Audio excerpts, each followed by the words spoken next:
This is the After Party, live with Kim McAllister. Pick a couch, grab a drink, and settle into the conversation.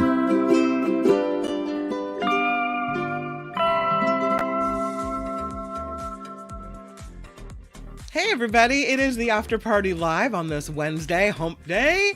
Thank you for being here. Please click the like button and subscribers. You know, we're making the way to 1,933. I know. I'm telling you. Every subscriber is exciting to see, click on, and make the show grow. So thank you to all the people who are sharing the little 60-second shorts that are published every day to just kind of get the word out about the show. And it's slowly working, I think. So really happy to have that happen. Thank you for helping in that regard. And thank you to everyone who is financially contributing to this crowdfunded show as well. I know Wes said that he wants the links to be able, you just click on the link and it goes right to PayPal. I'm working on that. But at this point, you may have to copy and paste the link if you're so inclined to help the show financially. And you'll find the link in the bottom of the show description and also in YouTube. If you click the After Party Live about, it's in there as well. So anyway, well, now that we have the business out of the way, let's talk about this incident that happened at UCLA. I have to... The story probably affects me more, I would say, perhaps, because I have a niece who is headed to UCLA in I don't know when school starts, August, September. She'll be a freshman. She's a biology major, and she's also a national champion rower. She was on the Marine rowing team, and they took a national championship in Florida. I think they came in second one year as well for the national championship. She's thinking about trying to do walk-on for the rowing team. Not sure yet if she's going to be able to handle the academic load and that, because the practices are very time-consuming. But this is a story about the UCLA rowing team and also about the state of wildlife as well. But here's what happened. This crew from UCLA was out practicing Marina del Rey. They were rowing in their Skull, their boat. And all of a sudden, up hops this sea lion right on her legs. She said she was a little scared, and it would scare me too, because you don't know, are they going to bite you? Like, is there going to be an attack here? What's going to happen? It just kind of laid there. She said she tried to pet it, and it didn't want to be pet. It wasn't happy with that. So the girls called the Marine Mammal Center, rode back over to where they could get to their coaches. The coaches wrapped this animal in a blanket, and it was taken by the Marine Mammal Center folks, apparently a bit hungry, emaciated. So they've got to get it back up to its current or its correct weight. But yeah, I mean, what a surprise that would be. This sea lion hopped right onto the bow deck of one of the boats and then also swam around the boat that this sophomore rower was in. And she said, I tried to be really calm because it looked like a baby sea lion and he was really friendly. And I figured if I just stay calm, she said, that would make him more calm. And so we just sort of had an understanding with each other. And they got some pictures. Here's another shot of this. I mean, cute at one point, but maybe an animal in distress as well. So I have this video reported by, I believe, KTVU here in the Bay Area. And I wanted to show it to you because I think it's a really good depiction of what happened. And you can see a lot more photos of what happened on the boat there. So let me take down the picture and let me show you this video. Thank you for your patience. Oops. Hold on. Clicking on the wrong thing. There you go. Rowing crew got quite a surprise when a sea lion pup hopped into one of the rowers' boats. Logan Hibbard tells us that she and her teammates were practicing in Marina del Rey when that sea lion jumped out of the water and into her boat. Her teammates took these photos while she did her best to remain calm. Just a baby sea lion, so he was really, really friendly. And yeah, I figured if I stayed calm, then it would make him more calm. And so we just sort of had an understanding with each other. And I did try to pet it, and it didn't really like that. So I stopped. They called the Marine Mammal Center in Los Angeles, who then sent a crew to take the sea lion in to study it. Experts say the sea lion was malnourished, which likely made it more willing to get so close to humans. Yeah, pretty cute. Thank you to Julia Hayner and KTVU for that report. So that was an experience, and hopefully the folks at the Marine Mammal Center in Southern California will get that animal back to where it needs to be weight-wise and then set it free once again. Speaking of sea life, Fisherman's Wharf had a lot of restaurants closed down in San Francisco, and now seems like the restaurants are fighting back, and we're talking restaurants that have been in business for decades. Well, now the Fisherman's Wharf restaurants are alleging the city of San Francisco owes them millions of dollars. This story out of SF Gate today. The Fisherman's Grotto, sometimes also just called Grotto, and Tarantino's suing San Francisco for millions of dollars, saying everything from COVID restrictions to the homelessness crisis all broke former leases with the city of San Francisco, that it's the city that is responsible for this. So the city of San Francisco tried to evict the Grotto and Tarantino's, the port saying it was owed $1.4 million in back rent dating back to March of 2020. Well, a pandemic happened then, right? Ultimately, the city stopped pursuing the eviction claims. The restaurants closed down. The company behind both restaurants is called Herringbone Tavern. And the owner of this company is Chris Henry, who also owns Tommy's Joint in San Francisco and the Barrel House Tavern in Sausalito. So the Grotto restaurant has been open since 1935, Tarantino's 1946. But in recent years, Chris Henry took over both leases. Now, Herringbone Tavern, the company overseeing both of the restaurants, is suing the city of San Francisco, saying the city should pay the company millions, at least $2 million for renovation and maintenance costs, plus unspecified damages caused by the city failing to maintain the character of Fisherman's Wharf, neglecting maintenance issues on aging infrastructures here. So we'll see what happens. The lawsuit says the city allowed the building's underlying soil, substructure, and supporting seawall to deteriorate without abatement. They say the buildings leased on Fisherman's Wharf were at high risk of earthquake damage, and that the city of San Francisco took no action to mitigate that damage at all. The company said it invested more than $2 million of its own money trying to renovate and maintain the Grotto and Tarantino's, but they were unable to recoup any of that because of pandemic lockdowns and the way the character of the wharf changed. They've had a huge increase in the homeless population on Fisherman's Wharf, criminal activity down there as well, and fewer people are going. So less tourists, fewer tourists. And that's where they stand. So we'll see how that lawsuit shakes out. Another place, I don't know if you guys ever been to the Madonna Inn. They have all the rooms there that are a different theme. They have a caveman room that's all stone. Kind of a cool place. San Luis Obispo, Paso Robles area. I think Paso Robles is more accurate. Well, the family that owns this Madonna Inn also has an adjoining ranch. And it would appear that they're having tough times as well. And they're now going to sell the ranch. It's up for sale. Yeah. Kind of sad. I mean, you see people parceling off until finally there's nothing left to sell.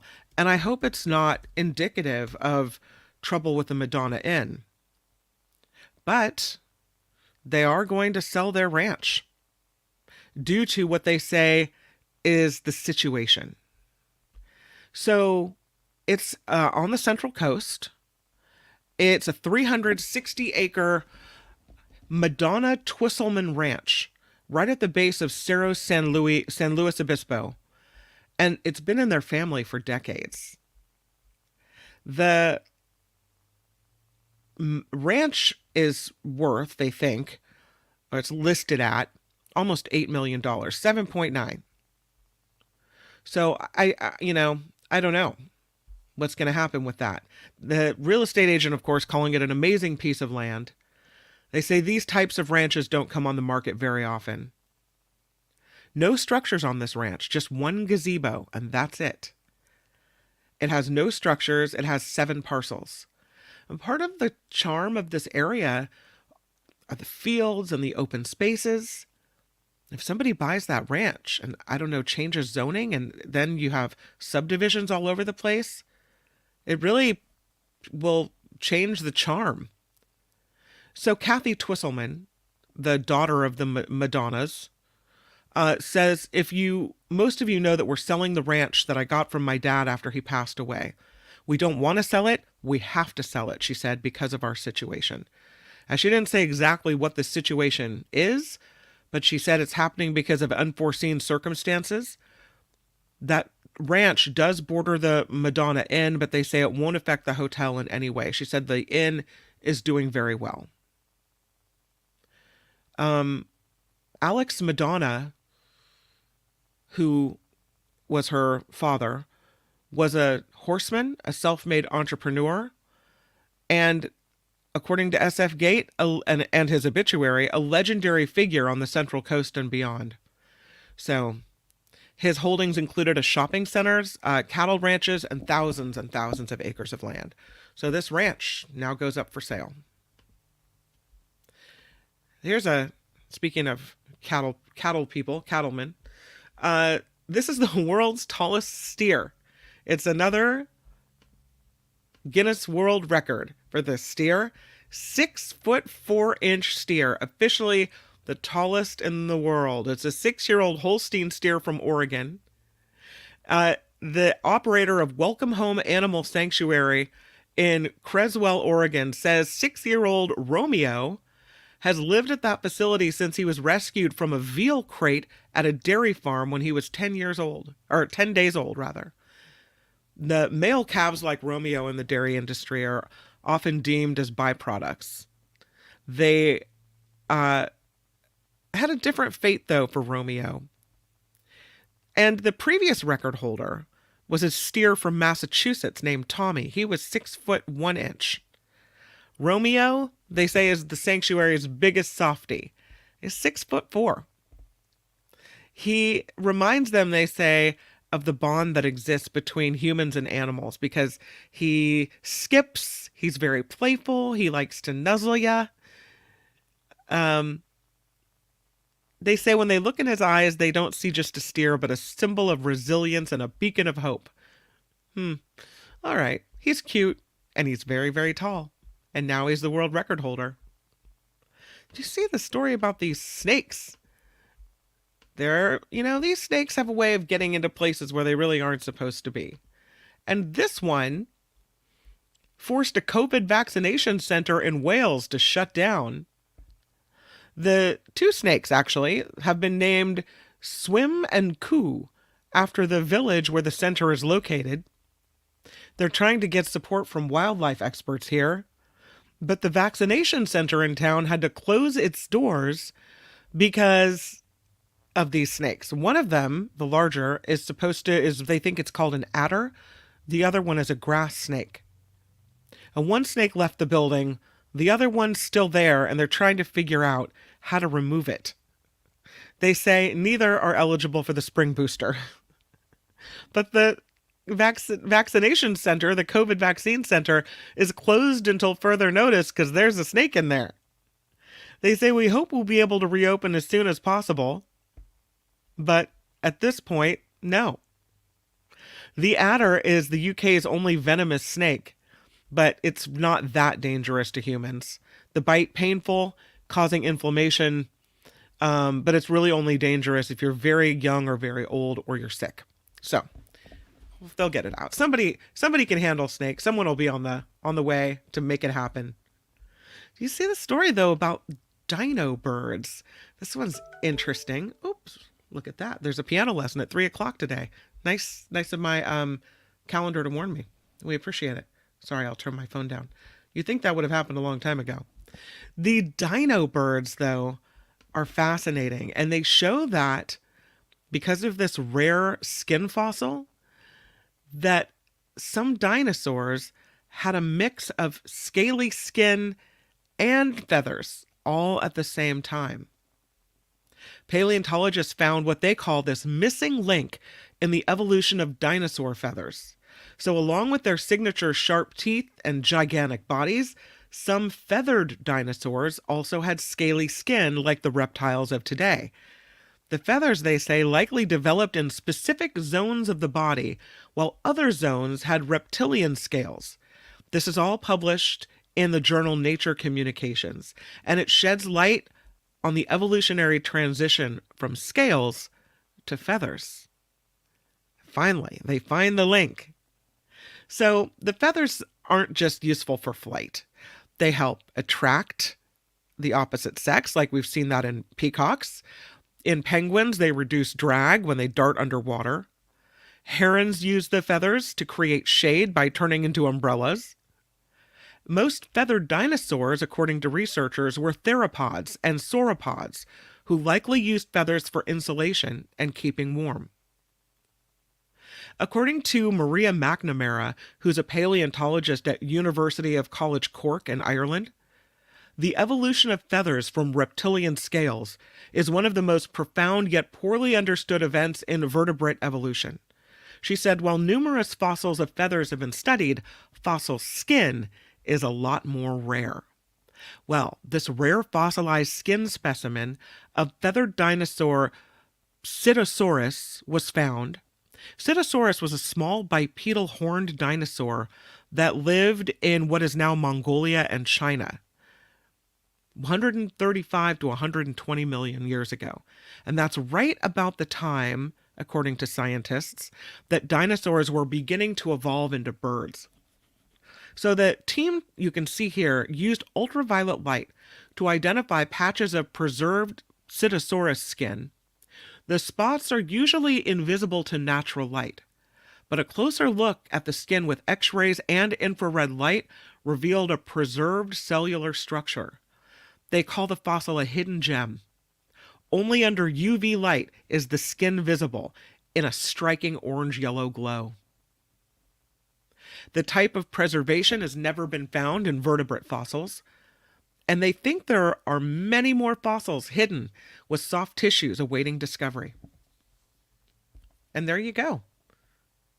They say that zone development, where it had scales in one part and feathers on the other, would have maintained essential skin functions, protecting against abrasion, dehydration, maybe parasites, and that the first dinosaur to experiment with feathers could then have survived and passed it down the genes for feathers to their offspring. Pretty cool. Yep. Question. Why are Alaska's rivers orange? Look at them. Orange rivers. Not really what you would expect. But, yeah. Alaska's rivers apparently turning orange because of the melting permafrost. Minerals are seeping out of the thawing ground in remote parts of Alaska. And that's what it looks like. What you're looking at there is an aerial view of the rust-colored Kutuk, K-U-T-U-K, river in the gates of the Arctic National Park in Alaska. This thawing permafrost is exposing minerals to weathering, and it's increasing the acidity of the water, and that releases metals like iron, zinc, and copper, and there you go. You have that murky orange-looking color. As the frozen layer of soil melts, the minerals become exposed, and they seep right in. More information on this in the Nature Journal Communications Earth and Environment. Researchers say the more we flew around, the more they noticed orange rivers and streams. This from one of the study's co-authors, National Park Service ecologist John O'Donnell. He said there are certain sites that look almost like milky orange juice. The orange streams can be problematic in terms of being toxic and might also prevent migration of fish to spawning areas. So, could be some trouble. And according to the EPA, about 80% of the ground in Alaska has permafrost underneath it throughout the year. The state is warming 2 to 3 times faster than the global average. And that is thawing some of the state's permafrost, and now we have the Orange River. The ice-filled permafrost begins to thaw, and then it can turn into mud that can't support the weight of the soil or the vegetation above it. And it can expose organic matter. It can release all kinds of things, methane, carbon dioxide into the atmosphere as the ground thaws, even long dead viruses or bacteria as well. We've seen that in some other stories. So, yeah, the stained rivers, they call them, are so big we can see them from space. These have to be stained a lot to be picked up from space. UC Davis geochemist Brett Pollen is a co-author of this study as well. He said it looks similar to what happens during acid mine drainage, when the water is moved out from metal or coal mines, but there are no mines near any of these orange rivers. And some of them are federally protected waterways as well. Chemistry, he says, tells us the minerals are weathering. Understanding what is in the water is a fingerprint as to what occurred here. So, kind of interesting and also disturbing as well. There's something. I don't know how much. Well, I'll do the lottery story first because it's kind of a nice one. A lotto of the day. We all need a little pick me up, right? It is a party after all. Let's do it. This lotto of the day involves sharing and kindness. Out of North Carolina, this man kept up his end of a pact made years ago, and he split his $100,000 prize from a scratch-off lottery ticket with his friend. Interestingly, I have the same deal with my best friend Jenny. That if either of us ever hits a big lotto, we're splitsies. It's going to be splitsies. I don't consider $100,000. I mean, my thought was if I won gazillions, then maybe. But Curtis Hudson of Laurinburg said his first move after winning $100,000 from a 2 million diamond deluxe ticket that he bought from Carly C's on South Main was to call his friend Walter. I could hear it in his voice. He said the men made a lottery agreement years ago that if either of us ever won a big prize, we would split it. And we are both men of our words. Both of them say they buy these scratch-off tickets all the time. Whenever I feel good at the time, that's what I buy, he said. He said he plans to do some home improvement projects with his half of the winnings. His buddy says he's going to put his in savings. So there you go. You make a deal, you keep the deal. And that's the way it is. Well, here's somebody with a lot of extra money who managed to buy this rare bird feather. Yeah. It's from an extinct New Zealand bird. It got $28,000 at auction. It makes it the most expensive feather in the world. Look at that. It's got a white tip. Otherwise, just brown feather. It doesn't look like anything wild or special, like a peacock feather, but it's very rare. Yeah. Pardon me. This extinct New Zealand bird set a record at auction after selling for more than $28,000, according to the auction house. The huia bird, H-U-I-A, huia bird of the wattlebird family, native to the North Island, last seen sometime between 1907 and 1920. At one point, these birds were sacred to the Maori people, their feathers worn by high-ranking individuals in the indigenous group. Then came the European colonizers, and even Britain's Duke of York, who would later be crowned as King George V, was pictured wearing a huia feather in a hat during a visit in 1901. And that made this feather really popular, and that led to the bird's extinction. Other factors: deforestation, of the natural habitat, the introduction of other pests and predators to the huia bird. They thought this thing would sell for maybe $1,200, $1,800 US dollars. But it crushes the estimate, and it becomes the most expensive feather ever sold. The last one was also belonging to a huia bird. That was sold in 2010 for about a little over $5,000. So, yeah, the rare huia feather, they say, is a beautiful example of the natural history and reminds them of the fragility of the ecosystem. So they didn't say who bought it, but I will say the feather is encased behind UV protected glass, and it's registered. Why registered? Meaning it's on the registry for New Zealand's Ministry of Culture and Heritage, and it cannot leave the country. It must stay there. So there you have it. All right. What about killer bee beer? I don't know about this, and I don't know if I like the way it went about. There's a picture of beer for you. There are some folks at Cardiff University that have been experimenting with beer a little bit. They're microbiologists at Cardiff University in Wales. And they've made a beer using extracts from killer bees.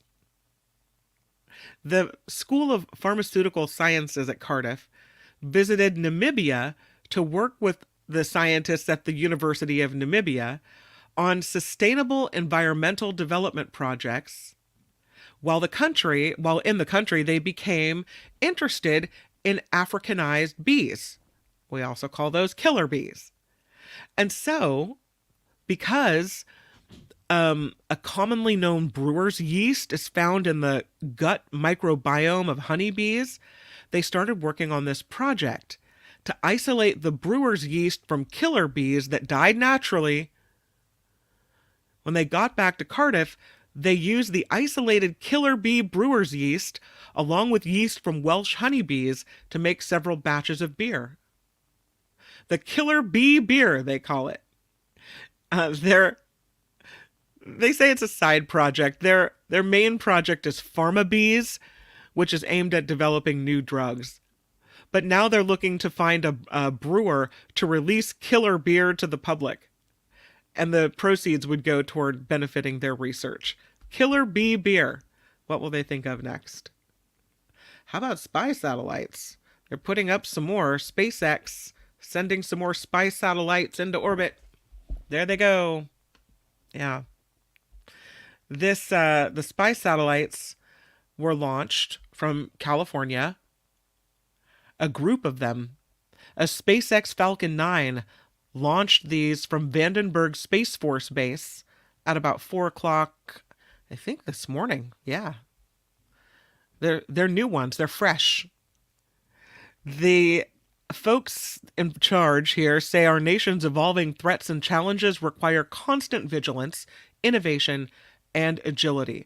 So they launched these NROL 146. And they say it reflects the commitment to developing innovation, faster, more resilient technologies, and provides greater capabilities to the intelligence community, the Department of Defense, and the allies as well.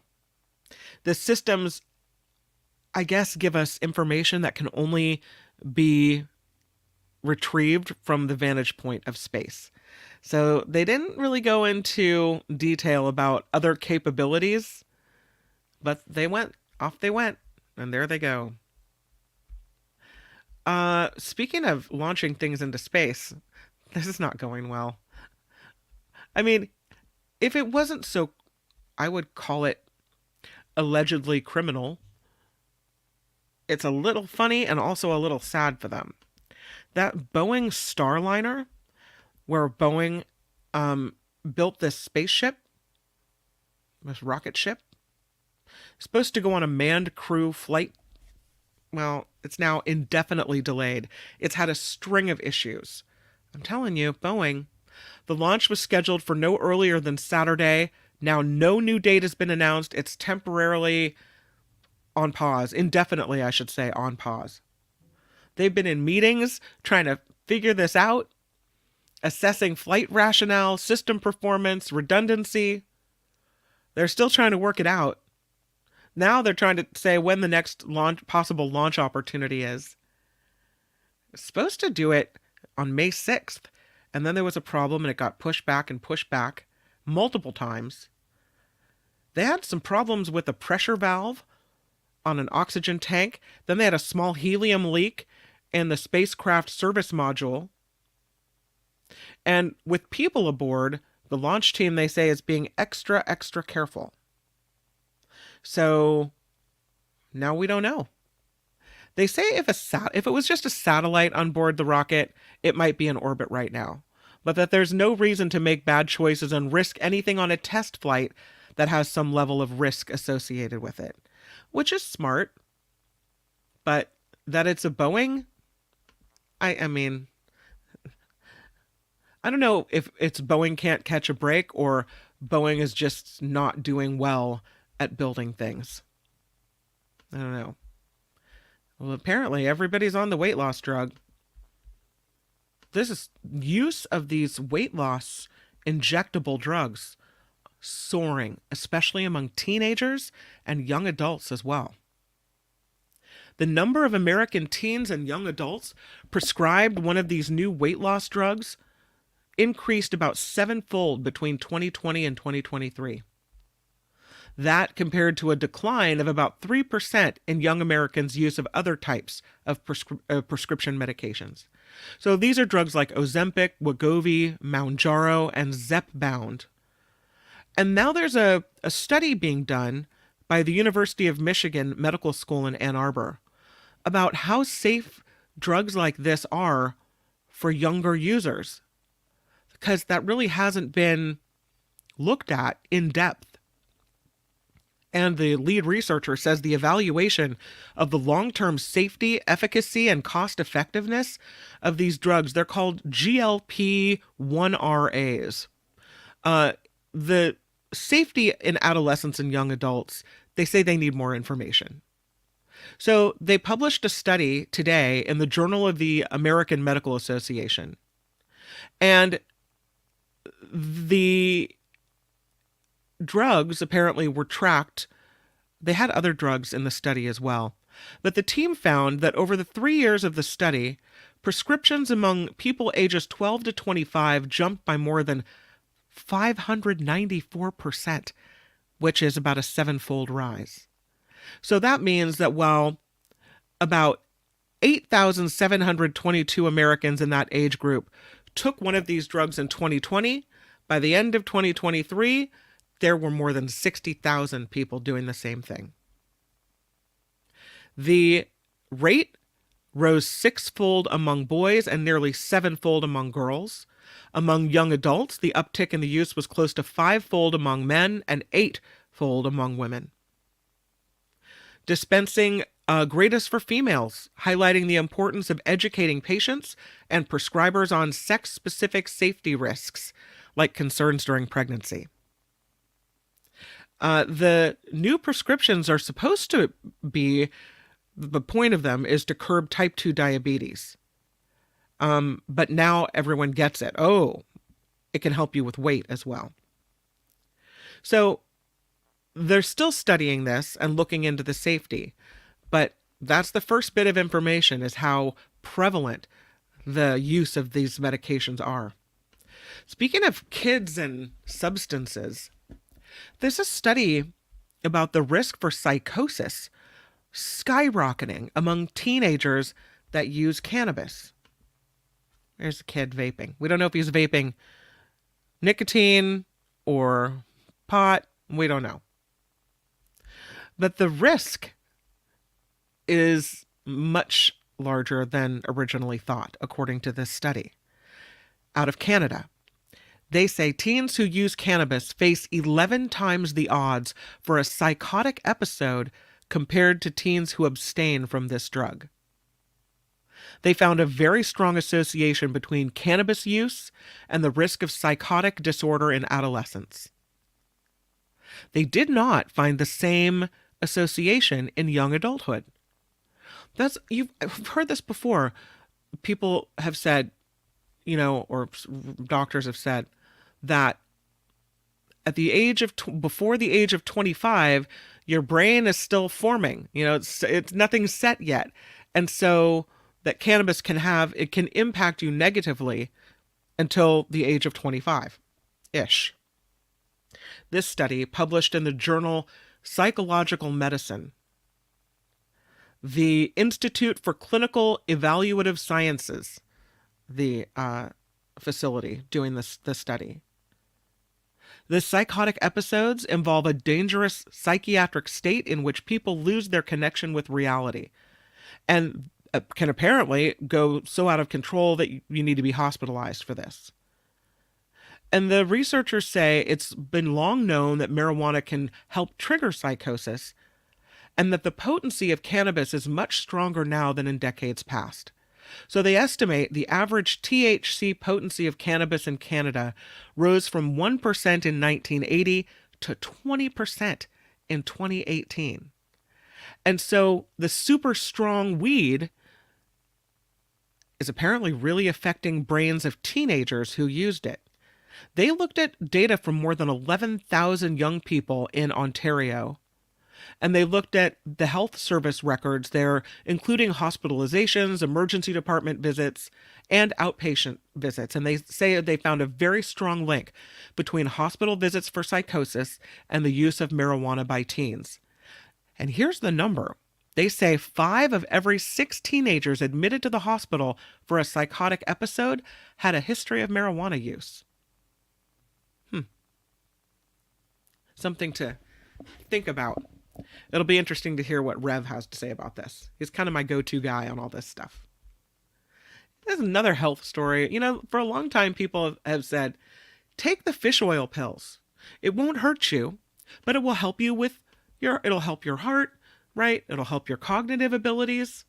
And now we get this study. It's like you do things you think are good for your health, and then they come and tell you, wait a minute, not at all. This new study suggests that people who regularly take fish oil supplements might not be helping their health as much as they think. That regular use of fish oil supplements could increase the risk of first-time heart disease and stroke among those who have good heart health. Come on now. Now, they do say the long-term study found fish oil can help those whose hearts are already in trouble, maybe slowing the progression of heart problems and lowering the risk of death. But healthy people who took the fish oil supplements had a 13% increased risk of developing atrial fibrillation, which is trouble with your heart rhythm, that increases your risk of heart attack and stroke. They had a 5% increased risk of stroke, the healthy people who took the fish oil supplements. This done out of China. The research team done by the Sun Yat-sen University in Guangzhou, China.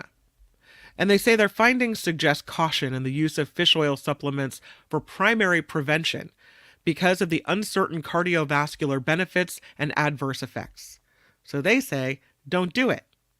So in those with existing heart disease, regular use of fish oil lowered the risk of a heart attack due to atrial fibrillation by 15% and the risk of heart failure leading to death by 9%.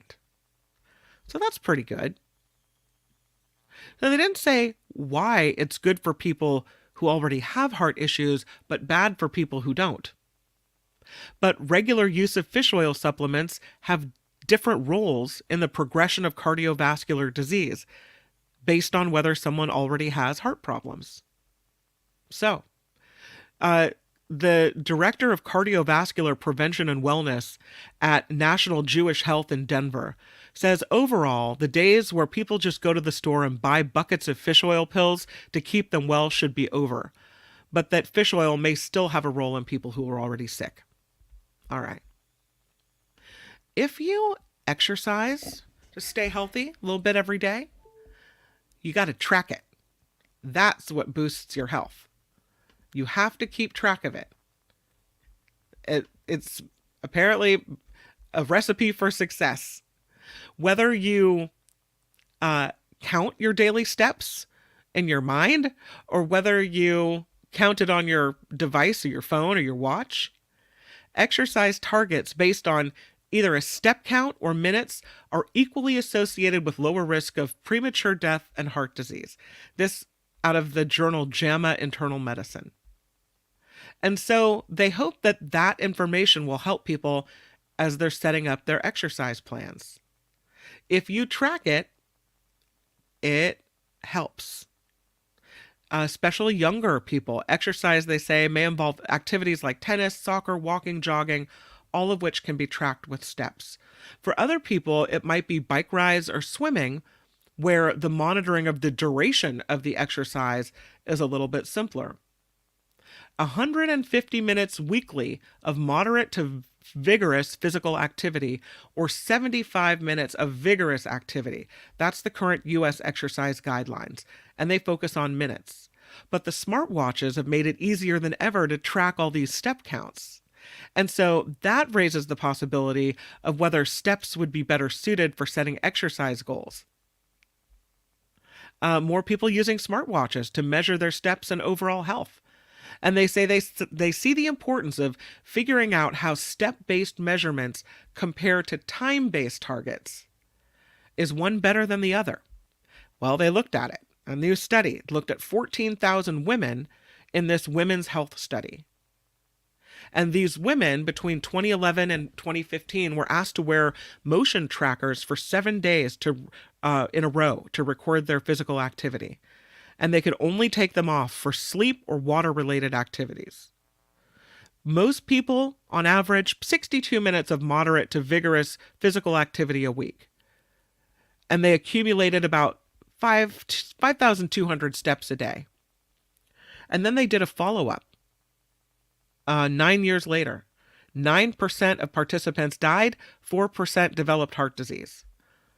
The most active women had 30 to 40% lower risk of death or heart disease, regardless whether the minutes or the steps were counted.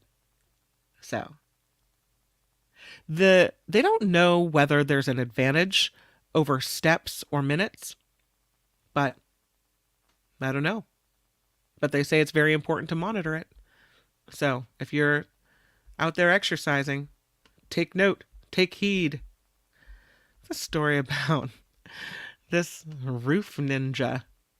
Do you see the picture of this? Well, here's a picture of where it happened anyway. There you go. It's a roof ninja. There she is. The woman was found living inside of this store. The shop sign said it was an old safe spot. She's 34. She had everything in there. She had a coffee maker and a computer. She had bedding and a phone. She even had a printer up there hooked up. Inside the sign. You see the sign up there on the top? She's living inside the sign. The family fair sign on the top of the store. In Michigan. Yeah. She's not been named, this 34-year-old woman, but she was found by police in the space which was kind of like a big attic in April, and she'd been living in there for more than a year, and she had her whole life set up in there. The space estimated to be about 5 feet by 8 feet, and it has a door that's only accessible from the roof of the building. And she was asked, how did you even find this place? She said, it's an old safe spot. It's been known to her family and secret to most others, but not anymore. She didn't explain exactly why she'd been living there for a year, but she came out of the hole in the roof dressed in black clothing with ski goggles on her head. So they gave her the nickname of Roof Ninja. She said, tell me that ain't cool. She said the officers asked her how she got on the roof, and she said, a ladder. The police were called to the store when the contractors working on the roof followed an extension cord to a hallway. And that lady was inside when 2 officers asked her to open the small door on the back of the sign. The police say, we don't know exactly how she was getting in there. There was no sign of a ladder, So it's possible she made her way to the roof by climbing up somewhere else behind the store, or maybe from another retail business. She said she had a job elsewhere, and she asked them to call her employer and to get a truck to put all of her belongings in storage. But the police are like, yeah, no, we're not doing that. The store staff apparently on the hook to remove all the possessions and return it to her. She even had flooring laid down in there, a little mini desk, a Keurig coffee maker, her clothes were in there, printer, computer, all the things you'd have in your home. She got the electricity through that power cord plugged into an outlet on the roof, and that's what was her downfall, right? They said she was very cooperative, and she agreed to leave quickly. No charges were pressed. Can you believe that? Not even trespassing? She said she apologized and continued on her merry way. Off she goes.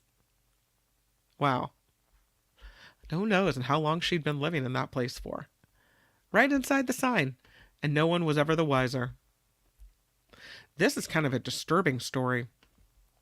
There was an issue involving mariachi band members. And unfortunately, it's a fight over the rights to perform at a very lucrative street corner. And so this mariachi person apparently attacked another with fire. It's a fire breather, treated in a hospital in Mexico after being attacked by a mariachi band and fighting back by setting several of them on fire.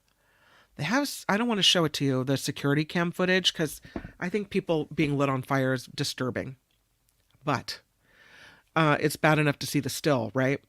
But the security camera footage of this shows one of the mariachi band members chasing the fire breather, putting him in a headlock before punching him right on this busy street. The fire breather is then seen on the pavement as 5 of the band members attack, kick, and punch right in front of this taco restaurant named appropriately El Inferno. This happened in the city of Morelia, west of the capital, Mexico City, on Sunday.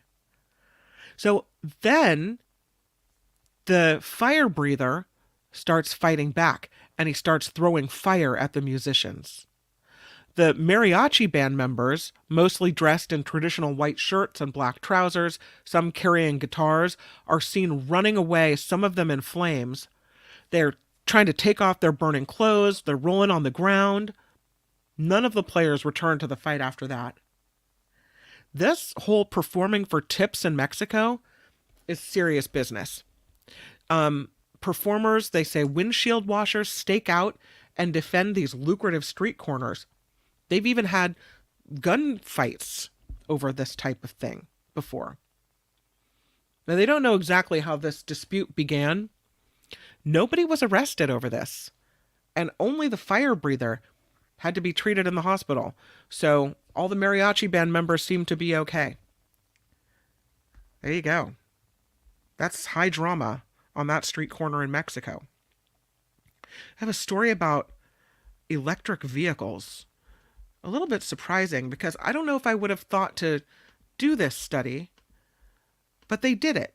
Of the number of car accidents that regular gas vehicles were involved in versus electric vehicles. You would think it all comes down to safe driving, that it would be the same. But research suggests electric or hybrid vehicles could pose more risk because of their lack of noise and because younger, less experienced drivers are more likely to be behind the wheel. That pedestrians may be, listen to this, twice as likely to be hit by an electric or hybrid compared to gas or diesel vehicles, petrol or diesel vehicles. This according to this new study that was done in the UK and published in a peer-reviewed Journal of Epidemiology and Community Health about casualty rates on the road in the UK between 2013 and 17. And the researchers said their findings indicated collisions with pedestrians were twice more likely with electrical and hybrids than with petrol and diesel vehicles, and 3 times as likely in urban areas rather than rural. They looked at 916 2,713 incidents involving casualties. And they calculated that between 2013 and 17, the average annual pedestrian casualty rate per 100 miles of road travel was 5.1 for electric hybrid vehicles and 2.4 for regular gas or diesel vehicles. In total, 32 billion miles of electric hybrid vehicle travel and 3 trillion miles of gas or diesel vehicle travel were included in the analysis. The road traffic injury is the leading cause of death for children and young people. In the UK, 1 in 4 traffic deaths are of pedestrians in this area as well. And they say, yeah, quieter motors from electric and hybrid vehicles may pose more of a safety hazard, especially in urban areas where background and ambient noise levels are higher. They also say the younger, less experienced drivers are more likely to be involved in traffic collisions and are more likely to own electric cars. So, interesting. Not what I would have thought. But the word is, after this study, that there needs to be notification to people of this heightened safety risk to pedestrians, and they need to find some way to mitigate that, because governments are trying to phase out the gas and diesel cars. So we're going to have more of the electric and the hybrids on the road, and we need to do a better job at trying to prevent these accidents. So, last story, and I know I'm going a little bit over, and I'm sorry about that, but look at this. This is Microsoft, and it's just another one of these security stories. They have this feature, a new Copilot Plus feature, and it is being described as a gold mine for criminals. What it does is you can screenshot your laptop every 2 seconds. It's this new Microsoft feature. I don't know why you would want to do that, but it does it. Now it's being investigated by the Information Commissioner's Office in the UK. It's called the Recall feature, and it's installed on Microsoft laptops as part of their artificial intelligence program, Copilot Plus. And the feature records everything a user does by taking these screenshots every few seconds. And then it allows the user to scroll back through their activity and search. But huge security concerns with this. The ICO, the Information Commissioner's Office in the UK, is now talking to Microsoft to make sure they understand whether there are safeguards in place to protect user privacy, because it's a gold mine for thieves and hackers. The Recall is designed to help you find and remember things that you've seen using natural language, because of the AI's photographic memory, because it's been taking snapshots of every single thing you've been doing. Like maybe you saw something that you loved online and you can't remember where you found that purse, and you ask your Copilot AI and they just go right back to that site. However, cybersecurity experts describe this new feature as a grab-and-go target for criminals. With this feature, suddenly endpoints will become a more lucrative target. It's a one-shot attack for criminals, like a grab-and-go, but with Recall, they'll essentially have everything right in a single location. Now, if your laptop gets hacked into, there are concerns about sensitive data becoming easily accessible to people. And again, it's called a landmine, a gold mine of information stored on a machine. And there are questions about what people would be able to do with this type of stuff. So, I don't know if I want to use that and have snapshots taken of my picture every 2 seconds. I'm not doing anything on my computer that would be of that much interest, I think. But maybe financial information, shopping information, all of these things. So Microsoft told the BBC that a hacker would need to gain physical access to a device, unlock it, and sign in before they could access the saved screenshots. They say the user's always in control and can delete individual snapshots, adjust and delete ranges of time and settings, or pause it at any point. And they can also stop that feature recording specific apps and websites. So they think it's secure. I don't know. It doesn't sound too good to me. I'm not sure if it's me being security minded or not really understanding the software, or maybe one of these things where something new comes and you kind of need to be pulled along to understand why it would be beneficial. I don't know. I'm willing to have an open mind about it, though. All right. Thus concludes the After Party Live, and I honestly can't thank you enough for sticking with me on this one. Please click the like button on your way out. Have a really good rest of your Wednesday.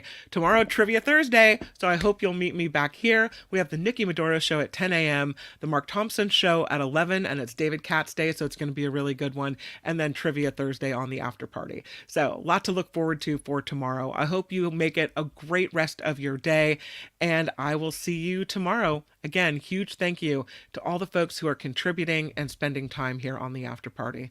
Bye, everybody. The After Party Live would like to thank the following contributors and viewers like you.